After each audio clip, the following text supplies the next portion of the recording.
All right, we're live. Okay, cool. So go ahead and let's start with your name, your age, the city and state that you're in, and what you do for a living. My name is Joe Brandel, and I'm 54 years old.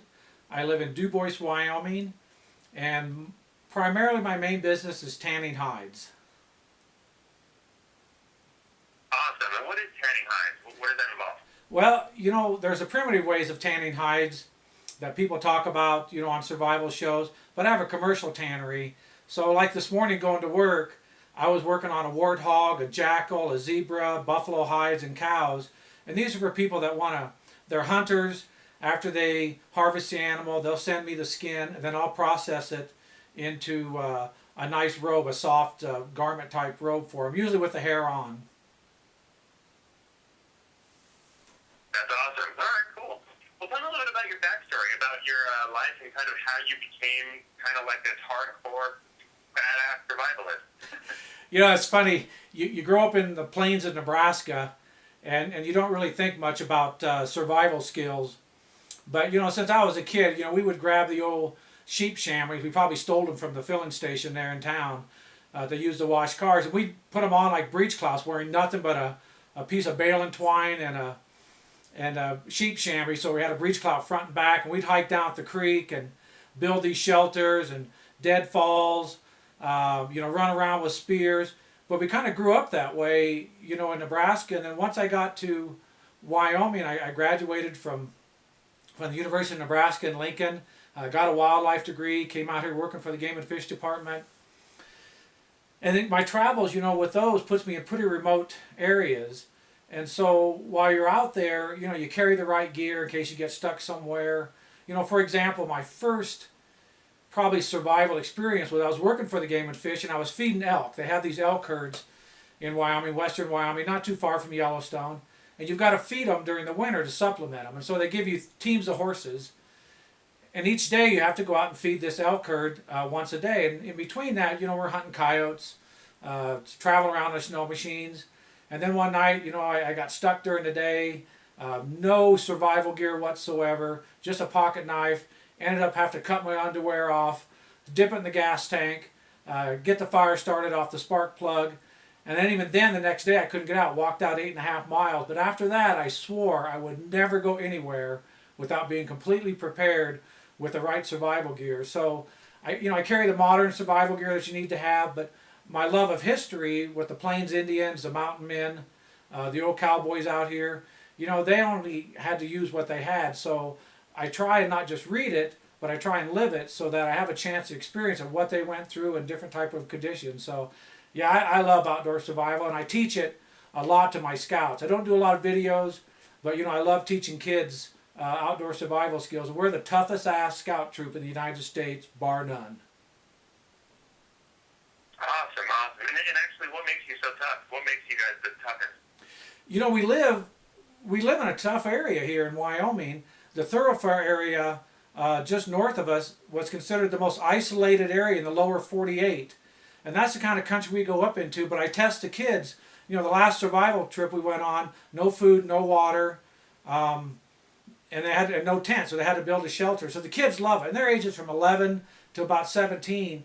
But they always push themselves all the time. And I think that's what a lot of people like to do, is push themselves, but under some type of controlled conditions.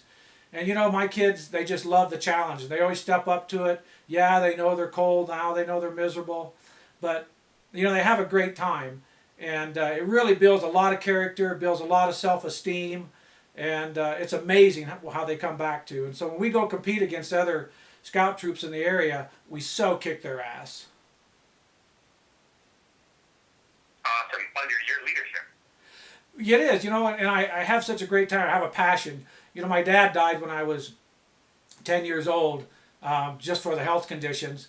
And so I was mentored by my scoutmaster and my wrestling coach. So two of my passions are wrestling. I coach wrestling, and I do scouting. So even though I have my two sons, they're all grown up and moved away, I made a promise to myself that I would mentor a lot of young kids. And doing it in Wyoming here, and especially in Du Bois where we live, because we're 80 miles from any town, going either way up and down the highway.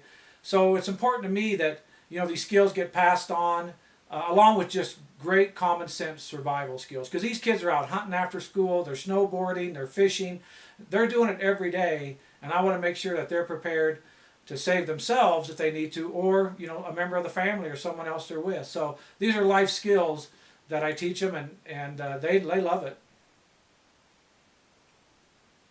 That's awesome. Is that why you want to do this? Is it because you want to be like the best scout troop guy there is, and you guys want to be like the ultimate like mentor? There's a lot to be said about being the ultimate. It's like calling yourself an expert. For me, this is a personal challenge. That's probably a step above to what I've ever, decided I wanted to do. So it's a personal challenge, and not just survival skills. Anybody that tells you it's all about survival is totally full of shit. When you look at the military guys and going through SEER training, and several of my Eagle Scouts will all go through their SEER training, and I always ask them, how was your survival skills? How was your survival skills? And they said, what we did in Scouts got me through SEER, no problem, but it's all about the mental skills. And that's what's really important. I still think survival is 80% mental and 20% skills. And so for me to put yourself in a situation that's unknown, with an unknown person, I think is kind of an amazing test of a person, I guess, inner spirit on what you have, and just see how you do. And so I'm excited about a chance to maybe be in an area and an environment I've never been into before, look at the resources that are there, and see how I do. As a leader, though, and as a mentor to younger kids, like, is this kind of like a way for them to, if you make it through this, is this a way for them to kind of see you as, like, as somebody to really kind of look up to? That's not an issue with the kids. Someone to look up to, no matter what happens, whether I pass or fail. I think the kids are excited about the possibility of me being on there, and I haven't told them, I've even applied yet. So whether or not they have any more respect for me, I think is minimal. I don't think it has anything to do with it. I think the fact that they can tell their buddies that, oh my God, my Scoutmaster was on Naked and Afraid, I think would be funnier as hell to have them do that. But I think, again, it gives me a little bit of clout or background that says, hey, I've done this. Am I going to get my scout troop out there naked and afraid? Probably parents won't go for that. But it would be funny. Tell me a little bit about, you said you grew up in Nebraska, and how many brothers and sisters do you have? And kind of, were you all kind of like nuts and outdoorsy and kind of like trekking through the woods? Or is it just you? Not really. My God bless my mother. She's my hero in my life. 86 years old, still just funny as heck. But I have 5 older sisters and 3 younger brothers. Most of my brothers, 3 of them, really like to spend time outdoors. 2 of them more than the others. Most of my family grew up hunting. My dad was a big bird hunter. But I was the only one that moved out of Nebraska. I was a black sheep that moved to Wyoming. I was a guy that was living in remote cabins somewhere, doing these crazy horseback trips. So yeah, I was the one that kind of left the state of Nebraska, moved to Wyoming, and then I would tell them stories, like hunting a buffalo off horseback with a bow and arrow, the way the Indians did it, and show them videos and crazy stuff, and they'd look at me going, are you out of your goddamn mind? But that's what I chose to do. So I think they have a little bit of admiration of the lifestyle that I live out here, and I think it's pretty cool. But we were never this wilderness family Robinson that lived back in Nebraska. They all live in the city, which is good. I'm glad people live in the city. It's less crowded out here. So no, I'm probably the only one in the family that's really pushed it. Awesome. And you mentioned you lost your dad at a young age. What happened? What was that like for you? Is that something that kind of affected you in a big way? It probably did. I was 10 years old when he died. We still had most of us kids at home. My mom was working her butt off in the cafe. So I wasn't very old, but I was pretty wild. Anytime you don't have a dad to come along and kick your butt when you need it, you got to find somebody. And so my Scoutmaster in town that kind of took me under his wing and got me through the Eagle Scout made a big difference. And then my wrestling coach, who I wrestled through high school and still am friends with all day today, he was just tough. And ironically, he came from Wyoming, just the next town below me. And here I am living near the same place he grew up. But you know, he was a tough guy, and it would kick your ass when you need it. And there were times, you know, as a teenager, you got these girl problems, you got all these issues, and for me, it was a matter of going to his garage, lifting weights, you know, getting all that energy out, or just take off and go to the woods and just hang out there. So I was very fortunate. There were a couple men in my lives that stepped in and made a huge difference to me. And that's why I promised myself, you know, until the day I die, that I'm going to be a mentor to some kid. And a mentor just means that sometimes you need to kick their butt just a little bit. Got it. And you actually learned most of the stuff earlier on from your dad, right? You mentioned you were the big outdoor hunter guy. You know, I was 10 years old, and so he did mostly bird hunting. You know, I never shot a deer till I moved to, well, I was in college, I guess, shot a couple in Nebraska. But, you know, he was a traveler. You know, while I grew up in Nebraska, I was born in California. I think all my sisters were all born in a different hospital somewhere else because he was always moving around quite a bit. But as for influence on my life, you know, my dad was who he was. You know, he sired 9 kids. All of us are really, you know, good for the most part. Nobody's crazy or drug addicts or nutty or anything like that. Well, my brother might be a little crazy at times, but I think, you know, for the most part, you know, he was there for the time he was there, and that's the memories that I have. That's just the way it was. That's life. But again, I had men in my life that stepped up and made a difference. So, you know, I don't have any regrets. That's just the way life is. Cool. All right, tell me a little bit about your, actually clarify something for me because I don't think you actually said this. Let me know, when I was about 10 years old, I lost my father. When I was about 10 years old, you know, we had moved to a little town in Nebraska, Edgar, Nebraska, and it was probably a population of about 700 people. We owned a little steakhouse cafe. And at the time, you know, my youngest brother below me was just a baby. It was 1970 was the date. And ironically, he died right before his 50th birthday. So he was 49 years old. Most of my sisters were all home, so I think most of us kids were there. We lived in a little 2-bedroom, maybe I guess 3-bedroom house. But we stacked us up in, you know, bunk beds, 4 boys and a sister in one bed and 4 sisters in the other. So we weren't very rich by any means, but we worked hard. My family's always been hard workers. And my dad had been sick with diabetes and had struggled with it for years. His mother had diabetes. It's something we have to watch in the family. So far, none of us have had it, maybe one sister. And one day, you know, I was down playing basketball, which I totally suck at. But I was down playing basketball at the local school gym, and somebody came in and said, they just took your dad in the ambulance. And I go, oh, okay. Because he had, you know, been in the ambulance a couple times because for whatever reason, medical reason. Again, I was 10 years old. I didn't know what was going on. And then all of a sudden, I thought, well, they said, you need to go home. So I walk home, and all of a sudden my sister comes in the house just screaming and said that Dad died.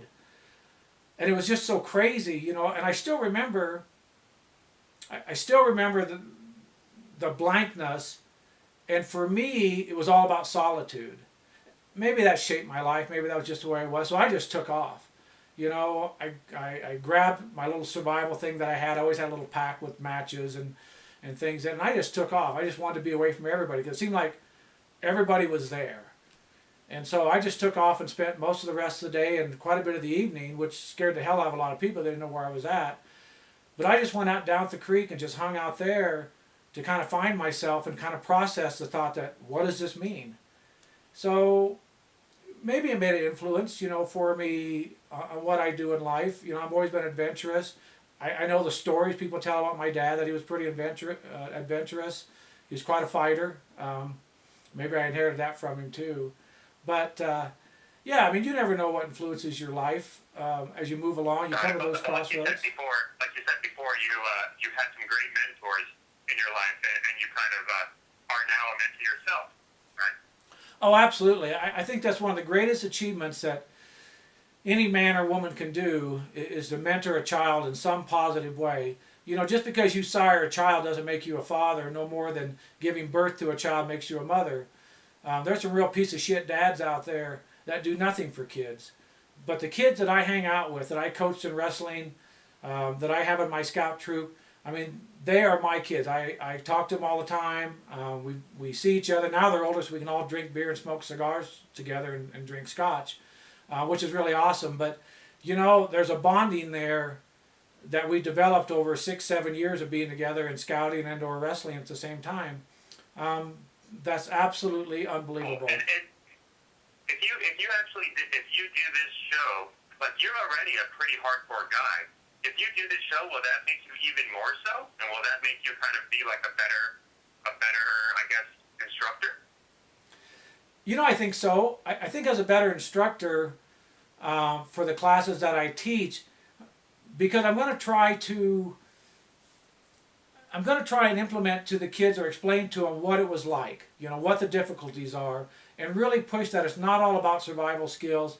It's about mental challenges in life and the mental toughness you have to have. So whether you're naked out on an island somewhere with a minimal tool, you know, what I want to mentor these kids is the experience about how tough you have to be in life. And when you fail a task, you fail forward.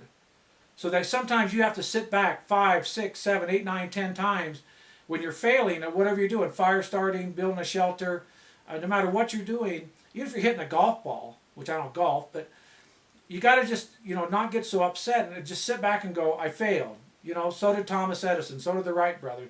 But if you fail forward, it'll make a huge difference. And I'm hoping that, you know, watching this show, seeing the mental toughness that some of the people have that surprise you, and that's what I want. That's what I want to achieve out of this. And then I can take those skills that I picked up and then further, you know, teach or instruct or mentor the kids or the people, even adults that I'm around, saying this is what it's really all about. Got it. Give me your history of the badassness that is you. Impressive skills and credentials. What makes you, just give me all your background in terms of survival and skills and all that good stuff. You mentioned a degree in wildlife. You know, having a wildlife degree and spending time on the ground out in the field, we had to do a lot of plant inventory and identification. And that gave me a lot of interest in plant ID and, of course, medicinal plants and edible plants, which probably comes from my love for history. So when I wanted to get into the living history part and study the Plains Indians or the mountain men, it's one thing to read a book, it's another thing to go out and do it. So I would buy books. I'm a bookaholic. I have hundreds and hundreds of history books and plant books and edible plants and things that I look at. And so again, you know, challenging myself. I keep myself in good shape. I think being a wrestler, if you talk to any guy that's a wrestler, usually you look at someone's, you know, cauliflower ear and look at them right away and say, oh God, that's a wrestler. That gives you a lot of toughness. I don't know, if you're going to be in a fight, you want to be a wrestler. And also it teaches the fact that you're out there alone. I mean, it's you on the mat and nobody else. So I got that mental toughness of being a wrestler. I take those same attitudes, you know, in everything that I do. I work really hard. When I'm tanning hides, you know, I'm lifting these heavy-ass buffalo hides that are 175, 200 pounds. This morning, these great big cow hides. And I have to do it. Yeah, I can ask for help to get somebody to give me a hand, but I just don't. I want to just do it myself, figure out I can do it until I'm so exhausted, and I'll go, all right, I probably need some help on this. So I think, you know, being a badass guy outside, I think what probably defines me, not the term necessarily badass, but intense, passionate of what I do. So when I go into something, yeah, I'll look at it, give it a little bit of thought, and then, you know, I'm the guy that said, shit, I bet you can't go over that cliff. Shit, I'm the first one over the top of it. Because I'm so passionate about what I do. And in doing that, you know, I just want to succeed. If I don't, then I got to figure out why I didn't, and I'll go back and do it again until hopefully I do succeed. And when I teach classes, when I'm around people, no matter what I'm doing, I think what most people say is that, God, you're so passionate. Maybe it's because I'm German. German people are passionate, I think. So I love being out there. Well, give me your skills now. Give me your credentials and your skills. Only list them off, like water skills, boom. Hunting skills, boom, no problem. Wildlife degree, boom, no problem. My survival skills that I think I'm good at. I'm good at knots and lashing, which allows me to build some pretty kick-ass shelters. I did a lot of swimming in high school and some college swimming. I got horseback training and packing. Constantly test myself with fire skills. Yeah, I'm pretty good at the bow drill. Some other ones I probably suck at a hand drill, need more practice with it. on the finding just suitable campsites, I think I got a knack for it. I've always been able to pick out pretty darn good campsites where I need to be. Food procurement, you know, there's not much I wouldn't eat. I've skinned so many animals in my life, some with maggots. I just picked up hides today that had maggots in it. Doesn't bother me a bit. Not much I wouldn't eat. Blood doesn't bother me whatsoever. I've cut myself. I think I have a high pain tolerance. I think one thing that's great is mosquitoes. They absolutely don't bother me. And they can swarm on me. I don't swell. I don't even swell from bee stings. Maybe it's because I'm so pickled from the tanning, I'm not sure. But I think I have a great common sense of being outdoors and look around constantly. I'm always looking to see, you know, where I need to be, why I need to do this. And maybe because I have probably a little ADD, you know, I'm constantly doing something with my hands. I've got to be making something. I'm not very good at just sitting there relaxing. But in a survival situation, you know, you got to balance that out also. So I think just my upbringing, my background, where I live now, you know, tests me every day in what I do. So I think I'm a good guy. I think I'm the guy that people would go, when shit hits the fan, that's the guy I want to be with. I love it. I love it. But everyone has fears, right? What are your fears? What do you think are your top 2 or 3 wilderness fears? And Yeah. remember, you're naked, you're exposed to the elements, you're out there. This isn't like, you know, you swore to yourself that, you know, it'll never happen to you again, that you'll always be prepared from now on. But this is kind of a whole different type of being prepared. So what are a couple of 2 or 3 of your fears when that relates? I think fear from the elements. I think, you know, looking at cold conditions, weather conditions, rain. I think you got to protect your feet. You know, my fear would be that I would hurt myself some way and injure myself with a foot injury, a hand injury. That'd be one of my fears. No animals. I have no phobias of spiders, snakes. What happens if you do that? What happens if you injure yourself that way? Are you fucked or do you keep going? No, you know, I've got some wilderness first aid with it. A guy'd have to know some plants. I know some of the basic plans.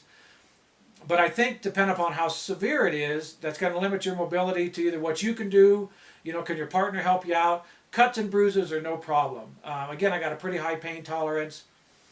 But again, you know, you have to watch yourself, and I'm hoping that I'm not so over ego that, you know, I'm putting myself in danger. I would worry about that. God, I'd worry about not being able to start a fire. Oh my God, you know, I've watched that on the show, and that would drive me crazy if I could not start a fire.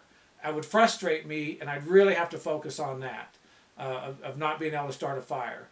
I know I could build a hell of a shelter, though. No problem with the shelter building. Food procurement, you know, it could be a tough issue.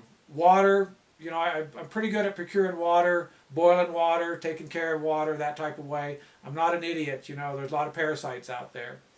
So, as for fears in the wilderness, I think the main thing is you got to get a fire started. That is just so essential. What do you think the worst way to be taken out is in the wild? I'll tell you the best way to be taken out in the wild is be eaten by a grizzly. We just had 3 grizzly attacks here in DuBois. One guy got eaten. They took him out in a 5-gallon bucket. 2 other guys were attacked. So if you're going to go in life, it'd be cool to have your kids say, yeah, you know, my dad, shit, he was killed by a grizzly and eaten. That's a good story. A bad way to go out. Would you actually try to wrestle your way out of it? No, you know, we deal with grizzlies on a daily basis here in Wyoming. That's the last bear you want to wrestle as a grizzly. A black bear, mountain lion, you got to fight them off. You know, but when adrenaline's going, I know buddies of mine that a bear was on top of a guy, he's on the top of him beating the shit out of him with his fly rod. Would I do that? You know, at that moment, you never know until you cross that bridge. Black bear, mountain lions, you know, wild hogs, things like that, absolutely. If I had a weapon in my hand, I'd absolutely be the first one defending my partner, defending myself on any wild animal that it took. But you got to use common sense. Back to your question, the worst way to go out in the wilderness, you know, I suppose get dysentery and shit yourself to death. That sounds pretty bad, yeah. Cool. And actually, tell me about the partner now. Like, how do you think you're going to get along with this partner? You see him. What do you think the first thing she's going to think is when she meets you and you drop your pants? I'm no John Holmes. You know, that's kind of funny. Let me know that in a complete sentence. The first First thing when I meet my partner, introduce ourselves, and then what I want us to do is absolutely gawk at each other. Look at our privates, turn around, get that awkwardness over with. At my age, I'm not awkward about it whatsoever. But I think the first thing you need to do is not avert your eyes. Let's just look at each other, examine each other. Yep, you've got a penis, she's got a vagina, she's got breasts. That's just the way it is. If she's got a cool tattoo, man, I want to see a cool tattoo. I don't have any, but maybe she does. So I just want to be able to break the ice right in the middle of it. It'd be great to have a humorous line. I've always thought it'd be funny to say, God, I hope your name not Karma. And she'd go, why? I go, because karma's a bitch, and then you die. So I thought, wouldn't that be a great line? But I thought, God, what if she doesn't think it's funny? But what's she going to do? Walk away? So I think you just got to get through the awkwardness and go from there. And you bet, I'm going to be looking at her thinking, wow, those are great breasts. She's in good shape. And then my second thought's going to be, what kind of survival skills do you have? What are your strengths? What are your weaknesses? You got to lay it on the table right away. Got it. And actually, tell me about that. What do you think makes the best partner? Who do you want? What kind of person would you want to be teamed up with? Somebody that kind of is absolutely a leader? Not necessarily a leader. Sometimes leaders end up with egos. I need someone that's a hard worker. Whether they're leading or following, you got to be a hard worker. There's going to be times when one of us is beat down, and the other one's got to step up a little bit. There's never a 50-50 relationship. It may be 80-20 one day. It may be 60-40. The fact is a partner's got to recognize, when they need to really step in and help for the most part. If my partner has great survival skills, man, I want to be right there and say, what do you need to do? I'll get you the material. You get the fire started. If she fails at it, then we need to work together and say, okay, what do we need to do? Maybe you got to switch off a little bit. But I think what's most important as a partner is that she really believes in you as a person, believes in your skills, and can be there to support you. And if she has great leadership skills, awesome. I don't mind following a bit if it's someone I want to follow because I believe in what they're doing. So I have no problem following. I probably tend to be a leader more often than not because that's what I do. I'm always instructing, in kids and things. But no problem with, taking a back seat to something that I see that someone's pretty skilled at it.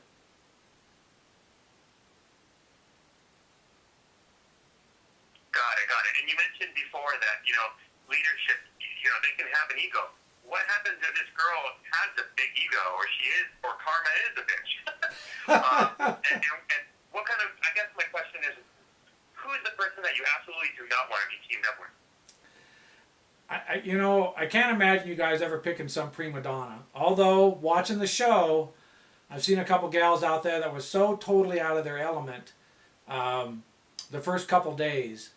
And just lack of common sense. Going out and laying in the sun during the middle of the day makes no sense to me. Would I advise them not to? Absolutely. And when you're hungry and you're thirsty, you start bitching and whining at each other just a little bit. I would hope that I've got someone with an ego, that ego leads into hard work, and if they make a mistake or I make a mistake, boy, be quick to apologize and move on. So, yeah, if you ever get on eHarmony sometime you want to date, there are some crazy-ass women out there. And they'll say the same thing. There are some crazy-ass men out there. The world's full of them. I would hope in the selection process that I would be matched with someone, no matter what their age is, but someone that's crafty. Cool. You mentioned before that you're not awkward about being naked, and that's cool. But how do you actually feel about being naked and exposed like that to the elements? Like, are you nervous at all about being cold or having a spider crawl up your ass or anything like that? Well, yeah, who wouldn't be? One of the prerequisites of being here in Wyoming is that if you can't piss off your porch in the morning or the night without the neighbors worrying about it, it ain't worth living there. So yeah, being naked doesn't bother me. Protecting myself from the elements does. It's one of the reasons why I think that making that pair of sandals, if you find a dead animal, making a pair of moccasins, making sure you're covered up to protect yourself from the elements is a real key role. I think fire, shelter, food, of course, but you can go a little longer without food. But fire, shelter, water, and then somehow protecting your feet. I mean, we live off our feet. And the military will tell you all the time, you know, protect your feet, protect your feet. That's the only form of transportation you got. So I think protecting your feet is a real key from the elements, no matter what it is. Got it. Tell me a little bit about your strategy now. Well, give me like maybe the first 2 or 3 things. You're butt naked. You hit the ground. What are the first 2 or 3 things you're going to need to do in order to like move forward? Camp location. You know, location, location, location. Looking for that spot that's maybe a little higher up, open a little bit. If bugs are a problem, you got to have some breeze being coming through there that'll blow the insects off. That's just a primitive skill people have been using for years. So location's important. Access to water. See what kind of food resources are there. See what kind of shelter resources are there. And particularly firewood. You know, how far do you have to go to get firewood? Have you got to swim to another island to get it? But I think your location is going to be the biggest part of it. Not knowing about what time of the day that you get there, you know, once you find your location, you need to find a water source. Whether it's going to be the vines that are growing around you or the bamboo or a stream that's going by, you can figure out how you're going to purify your water. And then the next effort is getting shelter. Looking at the weather, seeing what might be coming up with any cloud covers, and then getting that shelter up right away. Getting yourself up off the ground. You know, I really believe you need to be elevated off the ground. So looking at that material, having both people work on that. And the fire, you know, again, while one person building that fire, that other person's got to be getting firewood. It's got to last you through the night. And when you think you have enough firewood, then you go back and you double it. Because then you know you've got enough to get you through the night. And for God's sake, build something over your fire to protect it from the rain. Got it.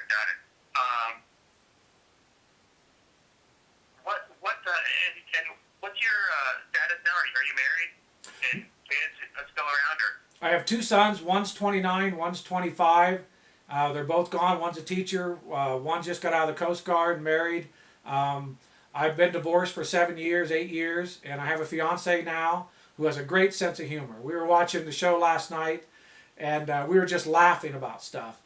And she's okay. I just said, I want you to know, babe, that when I'm spooning next to that gal, believe me, it's all about warmth and nothing else, because she's a rock star. I love her, and she loves my sense of humor, which is huge. So, nope, I mean... Is she ready to watch you, like, hit the tap-out button? Or does she actually think you're going to make this thing? She's a firm believer in me. When we go hiking somewhere, I go, honey, bring your pack. She goes, I don't need a pack. She goes, I know that you got yours. So she's my biggest cheerleader without question.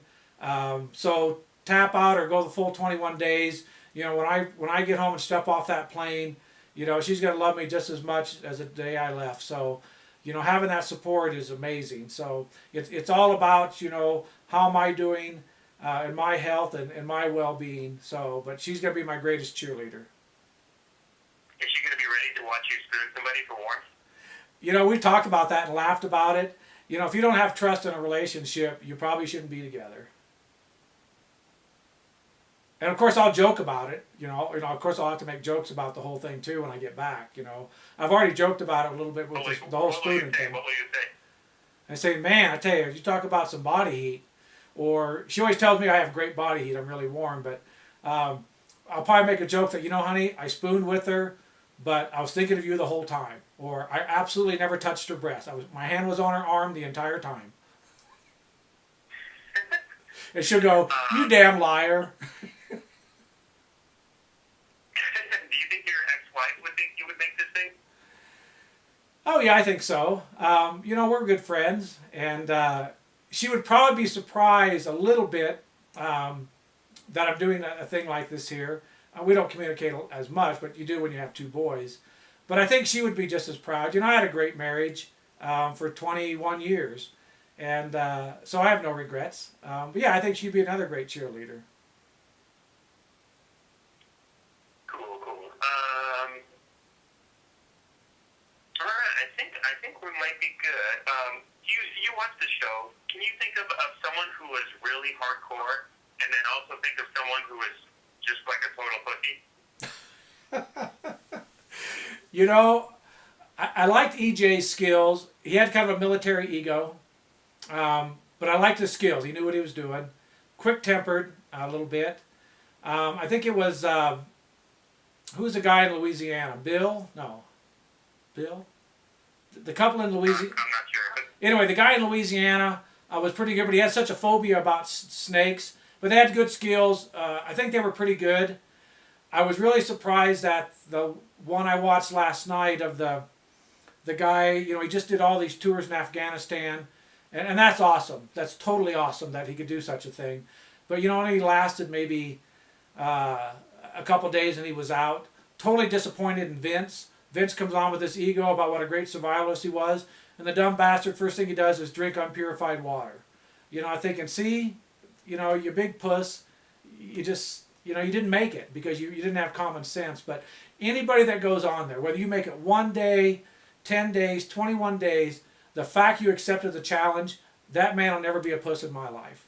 You know, there's, in my opinion, the fact that you did it, there's a lot of guys sitting in cubicles that are armchair survivalists that wouldn't even take on the challenge. So those are the guys that are the pussies. All right, cool. And last question, what item would you bring? You know, I don't know how it works. You know, I think a fire starter is pretty important, but I'm pretty confident in my fire starting skills. So I'm thinking a Gurkha, machete. Of course, I don't know where you're going. Maybe you don't even have a clue where you're going. The jungle, absolutely machete. The desert, I think a good knife is important. And so in the desert, it's easier to start a fire than the jungle. So I don't know. I just hope the hell my girlfriend or my partner wouldn't bring a goddamn magnifying glass. Duct tape was okay, but he should have brought reflective duct tape. But I hope the hell she doesn't bring a goddamn magnifying glass. Or a tin cup, for God's sakes. You know, we can build containers, so don't bring a cup and don't bring a magnifying lens. Fire starter or knife. Those are the choices you need to make. Awesome. And sorry, one more quick question. So if day 10, you're maybe starving, maybe a little sunburnt, maybe a little thirsty. What's motivating you to keep on the task? What's the ultimate motivation for you? Is it the kids, or is it your fiance, or is it your sons? You know, you just listed all of them. And so it'd be a combination of all of them. You know, I'd want to finish to show my scouts that I did it. I'd want to finish so my sons would go, oh my God, my dad did this. I'd want to finish because I want my fiance to say, yeah, he made it 21 days. Is that an ego? You know, it probably is. I don't know a guy that doesn't have one.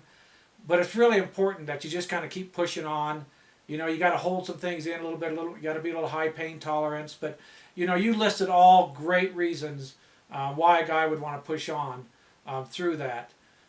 Going back to maybe a fear, I would hope that when I completed this, that I'm not injured in such a way or incapacitated in such a way that when I get back home, I can't run my business. I mean, I still got to tan hides because no one's going to be there while I'm gone. So if that's my biggest fear, that would be in some way I'm injured or I pick up some parasite that's with me the rest of my life and then I'm not able to work. That's probably my biggest one, I'd say. But you know that's not going to happen. You know you're just going to kick out from the show, right? You know, I really think I'm going to be really good. I really think when they interview my partner, she's going to say, this guy really knows his skills. He's patient with me. You know, he never called me karma. So, yeah, you know, I really think I can. I really believe I can take the challenge. I mean, I analyze every time I watch a show, go through the clips. I'm analyzing. I would have done this. I would have done this. I would have done that. I think most guys that are watching survival shows think that. But man, until you've been naked with just a knife for 21 days, you know, you need to step up to the plate or go sit in the stands. Cool. Sure, you can turn off the camera. Okay.